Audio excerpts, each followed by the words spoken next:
So thank you very much. I'm so happy to be here because it was really a big experience to go to Syria, and I really want to tell what is Syria really looking like, because I get very angry every day I hear the news where they report the things is totally bombed out and you have a situation where nothing really functions. So I want to do show a slideshow that I have made because of pictures I did now in November. I was also in Syria last year in December with Gregor Alba. We visited Damascus for 1 week, and and then we came back with the delegation this last November. So I have pictures to really show how it looks. I really want to show them because it is something that I think you haven't heard from Syria before or seen. So what I have is first the flag of Syria, very embattled flag on the border. You can see this flag is the situation of Syria. Also, what is interesting here is that Syria is now showing the flag very much as representing the nation. Yeah? We can see not the single picture, but the... I will start the slideshow just now. But the thing is, I just want to say that the flag is now the thing that is held up as the representing the nation. Last year it was like an election campaign for President Bashar Assad, but now he has kind of stepped back, and now it's the flag that's held up. So that's why I've shown now the flags in the beginning here. This is what you see, very, very big flags they have put up in several places. And then you can see the delegation and the meetings we had. And then we go into what you could see in the streets. So now I start the slideshow here. So it goes pretty fast, so I hope you... But this is the flag at the border, and you see the mountains. And this is people we could see in the streets. So this is in the central Damascus, the big flag, and here is in the streets, in the countryside. You can also see this very big flag. Here is one of the members. These are Syrian, Swedish people living in Sweden. Most of them are businessmen, and some of them are younger. We also had the younger generation this time. And here is Mariam Daved, who was the kind of initiator to the whole group and the activity to make these trips. This is one of the younger members who came along. And you see, it's quite a big delegation. We were 16 people, and everyone worked very hard to see what we can do for Syria. They really worked hard to make the whole trip function. We had this time a lot of things prepared, but still we had to work every day to make things function, open new things, and there was to make presentations and things like that. So in this way, this delegation was a very hard-working group, and they really, we tried to find what was important for Syria. This was how we were transported. We were treated very well in the security bus, and we were met at the border with this bus, and they brought us to this hotel where we stayed. We paid for the whole trip ourselves, and also to stay in this hotel. This is the old Meridian Hotel. Now it's called the Dama Rose, and we were received in this beautiful reception room in the hotel, and this is the representative of the foreign ministry who this is outside the president's office, where we met with Butaina Shaban, who is the advisor of the president, a very old fighter for Syria, and this is the office of the prime minister. We met with the prime minister, Dr. Wael Al-Halki, and he had this very nice meeting room in the traditional style, and we were putting questions to him, each one of us, and then we offered him our present, showing the emblem of the organization. So this is the whole delegation, and we also met the press afterwards, and here's Samar translating to the press. Then we had a great opportunity to visit the Syrian Investment Agency, and I could present the program for proposal for discussion points for development, and we presented our association who is doing this kind of aid work for Syria, and also this plan for connecting Syria to the Silk Road. We also presented other projects, several other projects that we propose to have cooperation with Syria. And here we were offered the picture from Mrs. Hala, who we were very pleased to meet. And here we were also signing the guest book. And here's the whole delegation you see in this investment agency. And here we visited the foreign ministry to talk there. You see here is the foreign ministry. And then we met with the president, the Minister of Health, Dr. Yazigi, and his associates. We also went to see the very important Ministry of Reconciliation. This ministry is working to reconciliate with the different rebel groups who want to lay down the weapons. And he is very courageous. He's going there, talking to these people who are actually in weapons, in armed conflict, and they make reconciliation. This is outside the parliament, and we spoke to the parliament, the speaker of the parliament here. This is the old leader of the Baath party. He's an old fighter who everyone knows in Syria, and this is his office. This is for the international Baath party. For the whole world, you can say, all the different parties. So here is in this office an old picture of the former president. Then we went to see the National Baath Party, and here's the leader of that, also in this very beautiful rooms in traditional style. Actually, this traditional style I will talk about more later, but it's coming back now in Syria as the new identity of Syria. This is the old statue outside this Baath party, and he's also a representative of a political organization we met. This is the mosque of the Grand Mufti of Syria, who took the occasion to meet together with the bishop of the Greek Orthodox Church. He wanted to make a point that the group should meet together. We also met the patriarch of the Ephraim of the Syrian Orthodox Church. And he actually just had been to Sweden, so many know him very well. This is the vice chairman of the Doctors Association, and this is the Mrs. Rim Soleiman, who is the leader of the aid organization we work. She is organizing an aid organization, and they were very nice, having a cake with our both emblems. As you see, close picture. So we all got.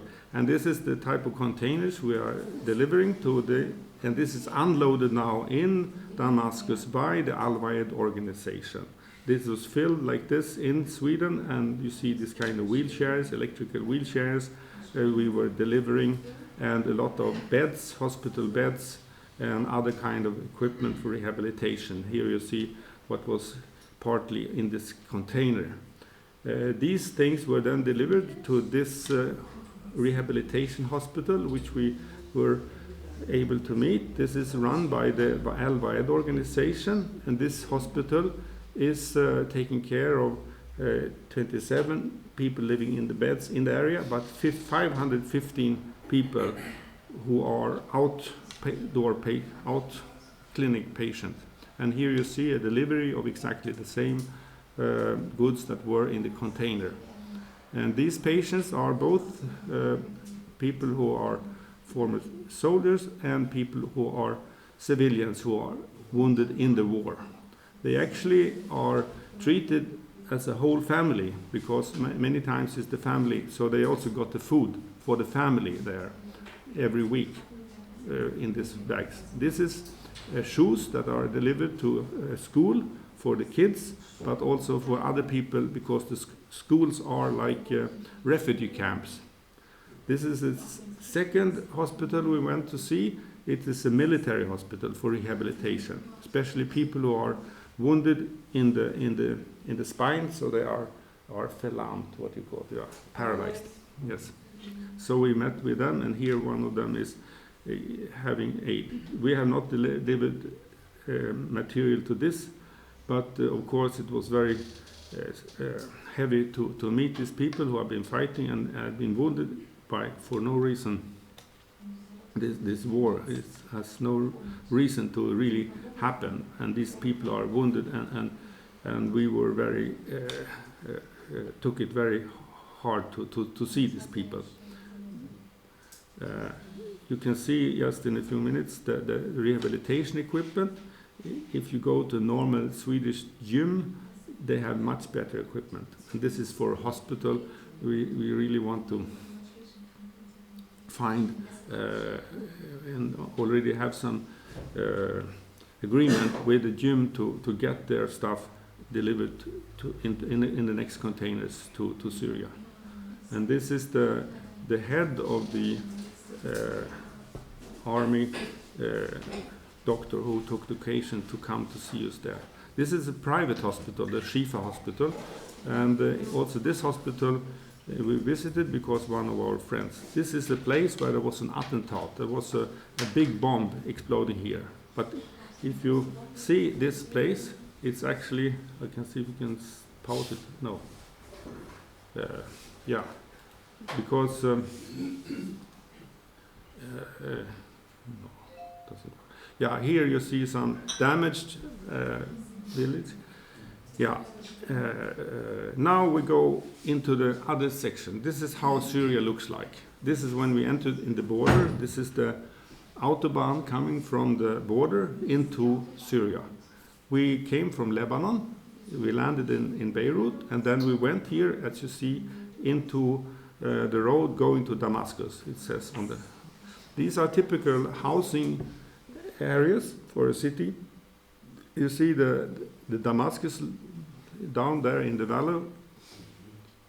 Here we are just entering the first big houses of Damascus, and here is the main road into Damascus. You see, it's a well-organized society with very organized housing units and regions, and it's a full active streets with cars, with people walking around, and schools and people are working.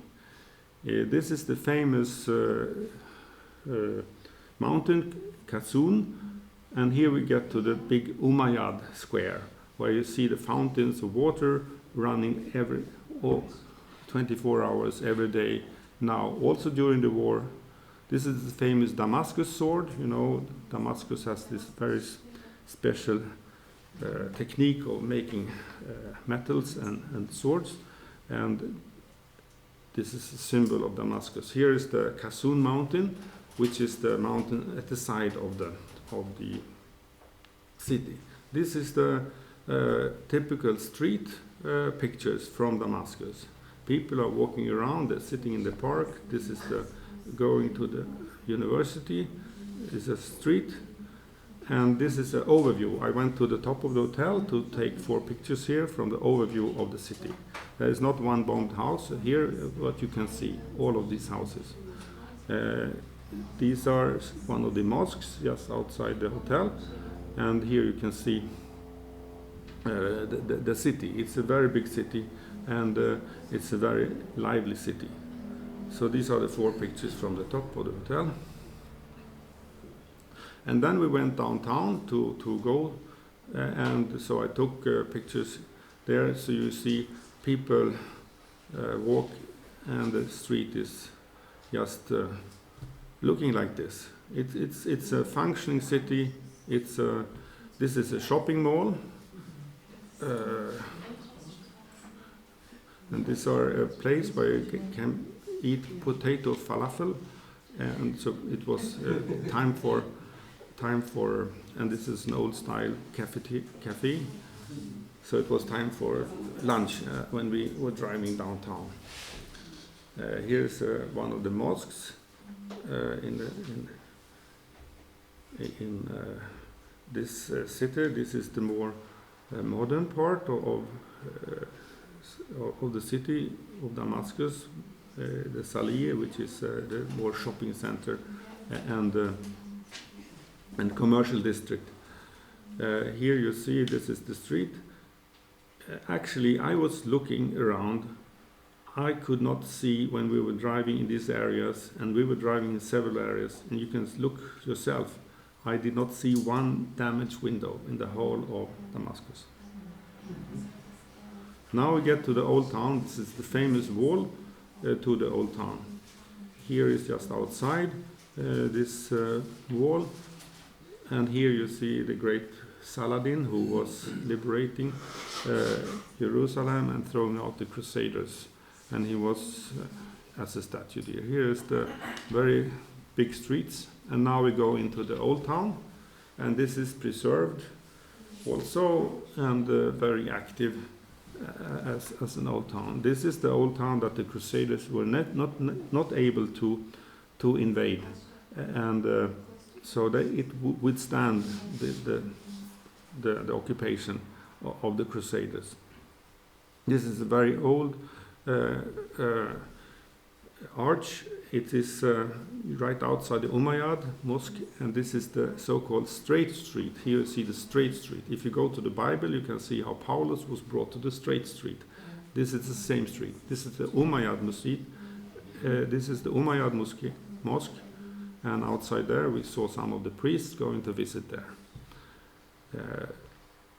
Here we walk now into the old town, and here you really feel the Orient. This is really a bazaar of the old style, and it's functioning. Here we took the occasion to drink some of these nice fruits, and here you see this bazaar. I can show here some of the Gewürze, what you call it, spices to say in English,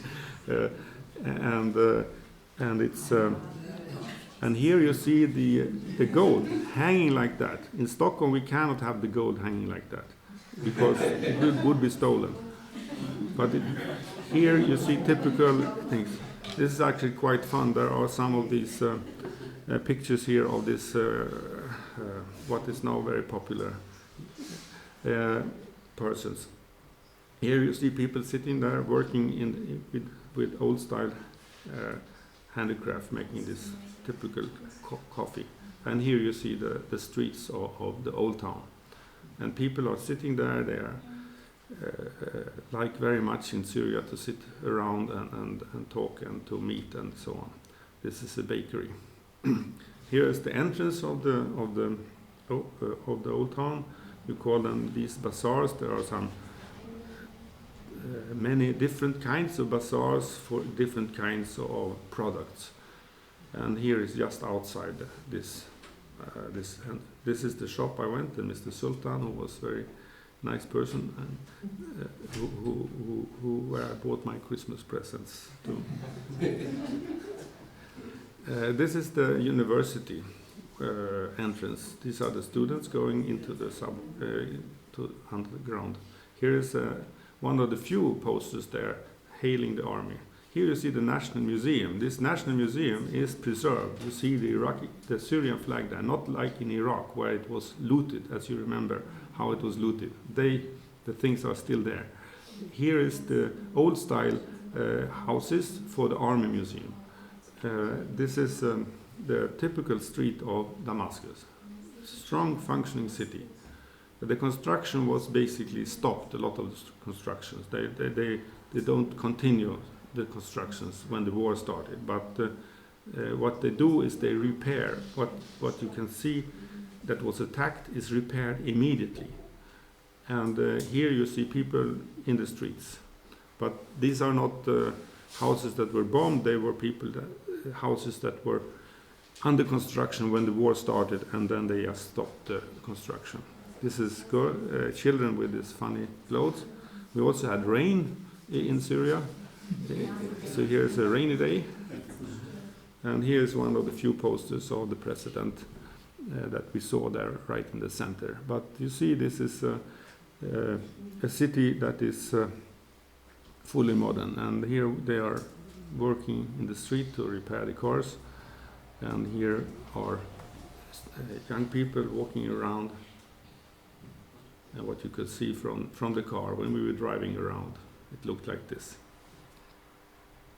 Old people. And what happened this time was that compared to last time, people said they were out in the streets also in the evenings now. People were not afraid to be out. Here you see also this big street. This is the kind of big street. This is the big Four Seasons Hotel. And here you see the Barada River, one of these 7 rivers that goes through Damascus and water the whole big plain. And this is our hotel. And to the left, now you will see here, this is not something bomb. It is a special project. It's a rose, but it's built in concrete. So that will be. Now we went to a suburb here. This is a suburb that we couldn't go to last year because it was under attack. And you see, we were looking around. It's called Barse, and we were looking around. There were nothing. We could see that was damaged. Here we go up in the mountain, behind the mountain, and this is how the street. And then behind these hills, we could see suddenly this big suburb coming up. It's called New Damascus. This is type of suburb that is fully functioning new suburbs that were built before the war, but it is how Syria is organized, like an organized society with this kind of modern suburbs that are people. This is a house that was not completed before the war, but you see they were going on. You can also see they were using the for sales the shop. This is a church that was built in this new suburb, and here is a mosque also built in this new suburb. So this is, and here I now go to a more war-torn area. These are houses that are being rebuilt. These have been destroyed, but they are now under reconstruction. You can see, and here, if I could stop this, I would like to pause this. Here, you see a monument or remembering those who were killed in one big blast or 2 big blasts. There was this typical serious blast. It was more than 20 people killed in one day. First there was one bomb, and then there was a second bomb coming, killing those people who were going to help the first people who were attacked. So in this double bomb, this was tremendous atrocity. And you see, this is exactly the place where it happened. The whole area was kind of destroyed. And what you see now is that they are repairing it. There is no window that is destroyed. There's some windows here that you can see maybe that are just a sheet. This is what is going on everywhere, that they immediately repair what is now the situation. So that's how it looks. So this is a suburb called Yaramana, and it was encircled on 3 sides by rebel areas, and in this way it was under constant bombardment from those, and in this way they were some 800,000 people living there, but now with refugees it's now 1.5 1.5 million people living in this suburb. So, as you know, most people in Syria, as refugees, they are fleeing to the areas of the government. They are voting with their feet. And in this way, you can see that the Syrian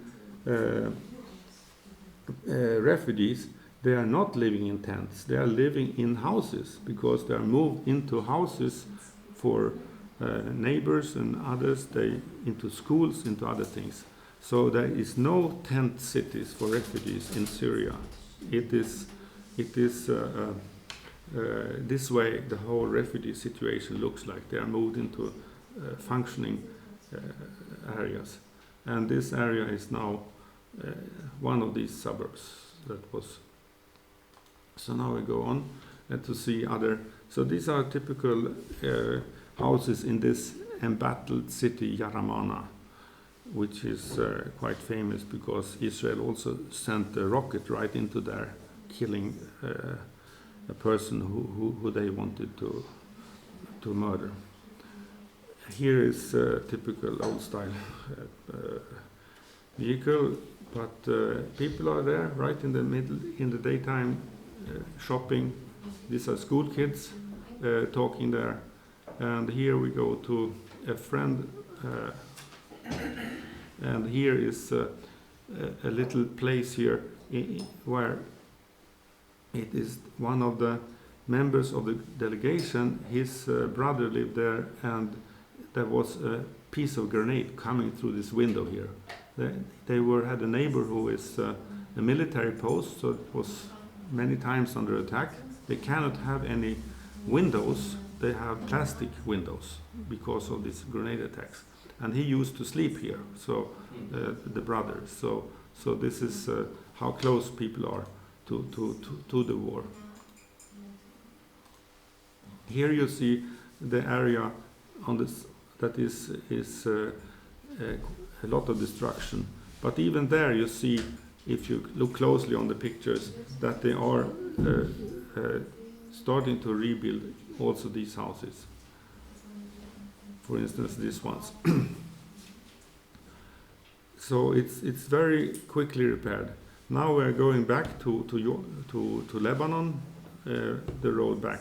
So this is the final pictures here, how it looks like in Syria. These are old, a few old pictures like this, but otherwise it is the flag they hold up as the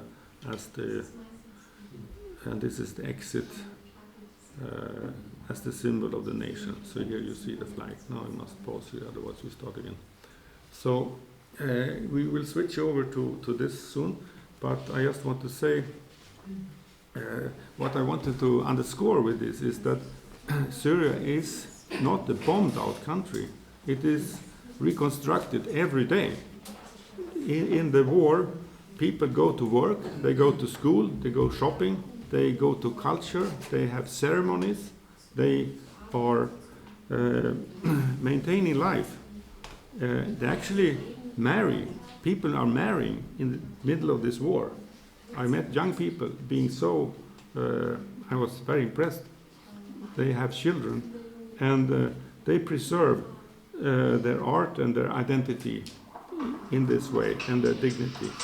And I think that it's not only the army that are heroes, because also the school kids, they are going to school, concentrating, even though they hear the bombs every day on the distance. They hear the bombs, but they can't concentrate, and still they think about the future. And actually, they are under danger to be hit. It's not every day or every week that is a bomb coming into Damascus, but there are some area of Damascus is every week some grenade just being sent right into these normal areas, what you saw. So it's a very strong country that is under struggle and fighting. And what we have here is very strong institutions. For first of all, it's a very old culture. This city has continuous institutions in Damascus. The city is 8,000 years old. They have continuous institutions since long before Christ. They have churches discussing complicated philosophical problems since 2,000 years before, in a continuous, organized way.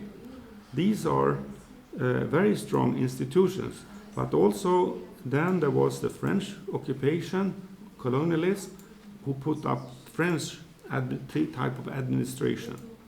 On top of that, you had a national development policy when Syria became free, and the population since the Second World War, since they became liberated, has grown from 4 millions after the Second World War to now 23 millions. They are really have an organized society. They have roads, they have electricity, they have housing, they have water, they have a health system, they have institutionally, everything is organized with strong institutions. And even these institutions, schools and things, keep going, even in the occupied areas of ISIS. In Raqqa, for instance, the schools are open because the teachers are an organized institution, and the schools and other kinds.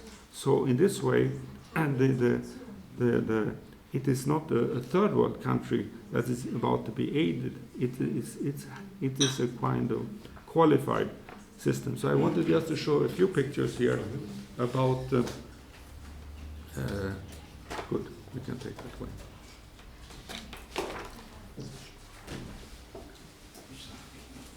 Just to show a few pictures about how this kind of institutional system looks like. For instance, you saw the Autobahn.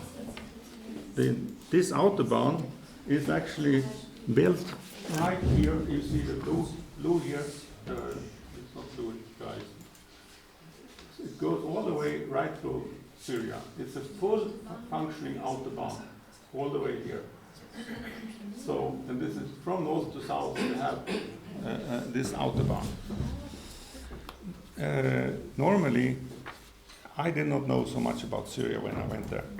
And why don't you know something about Syria? Do you know why? Have you forgotten why? Have you forgotten that you are Protestants? You are Protestants? What have you been protesting against? You protested against the Catholic Church. And the Catholic Church, you know, they say they are for everyone. They're Catholic, so general.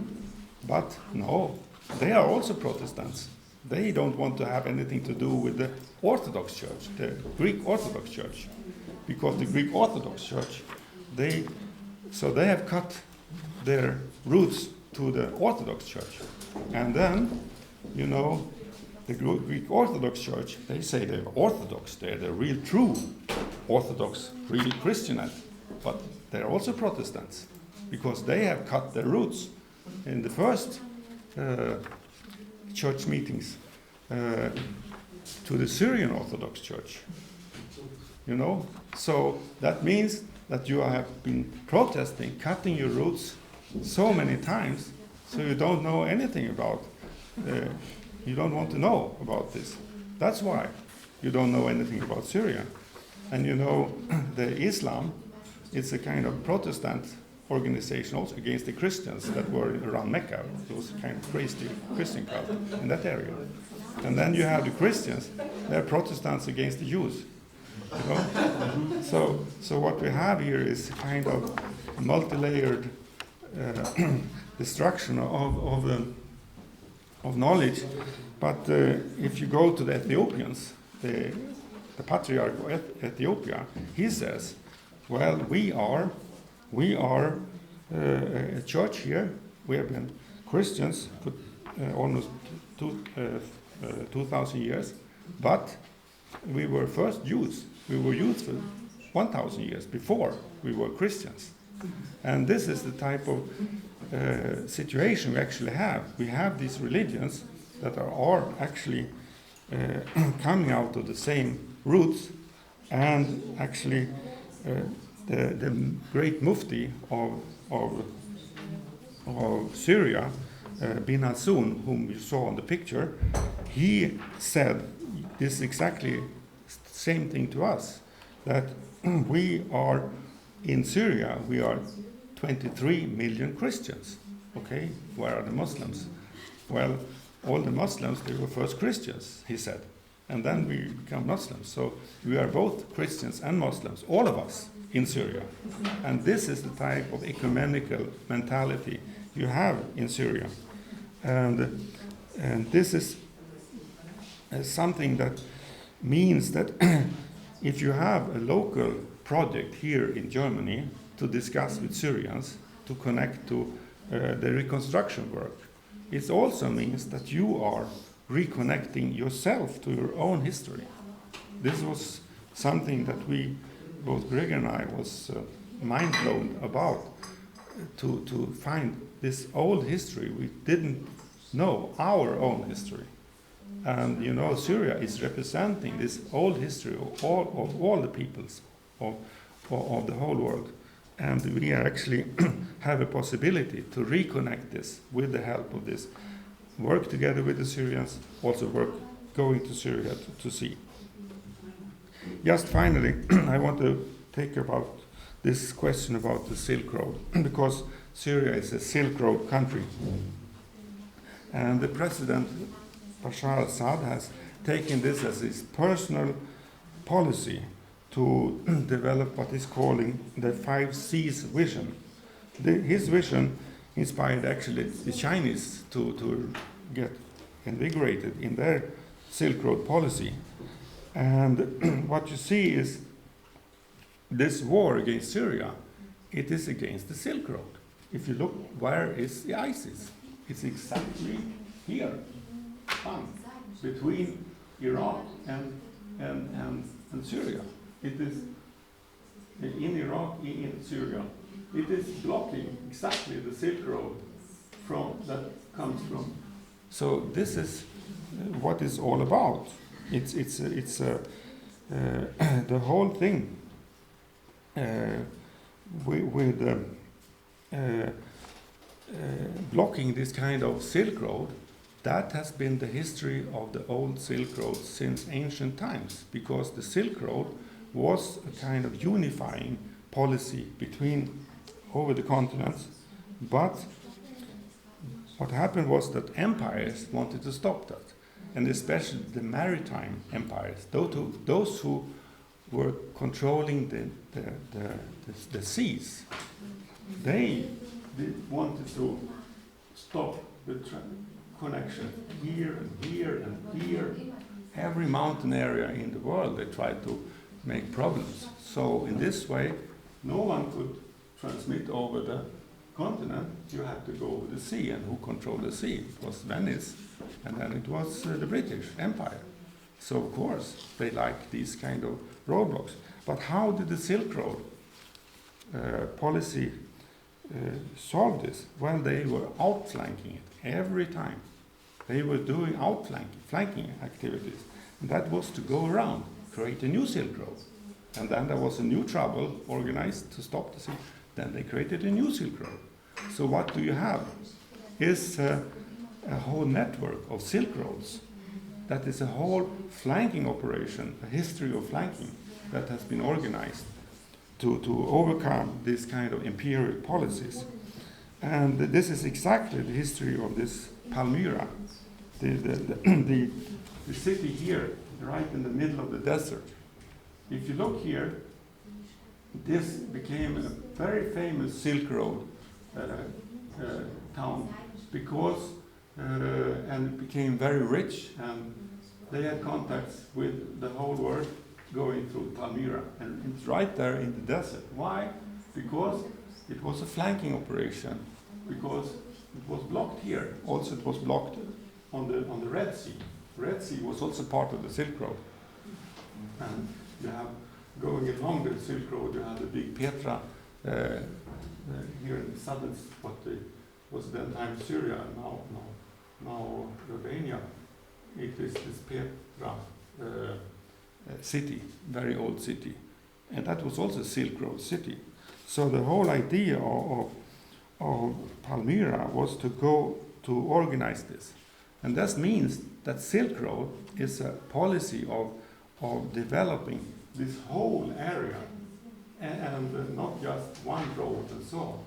We have now in Scandinavia a new Silk Road because the Lithuanians, they have organized the Silk Road to China, and it is going now through Minsk, and in Minsk there is a big Chinese project to have a big industrialization. Why can it be organized in Minsk? Because Klaipėda and Lithuania can expand it. And now Klaipėda and the Lithuanians, they are the outflanking of the problems on the border between Poland and Russia, because it takes so long time to go that way because of the custom problems. The custom problems is so problematic, so you rather go around this border, go through Lithuania and take a big detour through Lithuania and then into Poland, and then you get. Why? Because in Lithuania you have an old guy who is in charge of the railway company, and he is from the old Soviet time. He knows his Russian friends, so he can organize this transport very good. And this is how the kind of concepts you have to organize the Silk Road. And this was exactly how the camel caravans was organized, that you had to have the intelligence about where could I bring my caravan, because I couldn't bring it this way, I had to go this way. You had to have updated information all the time, and you were developing this kind of intelligence. And this is what we have to work with here, is to have an idea about setting up Silk Road studies. So we will have this new Arabic translation of the World Language Report, and this will be a possibility to work, set up study groups, think tanks. You know, the Chinese, they translated this book, and they set up 100 new think tanks for the new Silk Road. I mean, this is the kind of education mobilization we have to have in Europe too. Every big company like Siemens, like any big company, Thyssen, everyone needs to have an office for the Silk Road, new Silk Road, to have studies and to see how can they find the openings for their caravans, for their products to go into all kinds of areas in this enormous region and find the openings, because you will have these areas being closed one after the other, and then you open up new areas. You will have to outflank it every time. We have to have think tanks, we have to have seminars, we have to have study groups. And where are the teachers? Do you know where the teachers are? Yes, exactly, here. It's you. You have to be the teachers, because you are the ones who know these things. Not only because I told you, but because you are dedicated fighters, as we saw in the song here before. Thank you.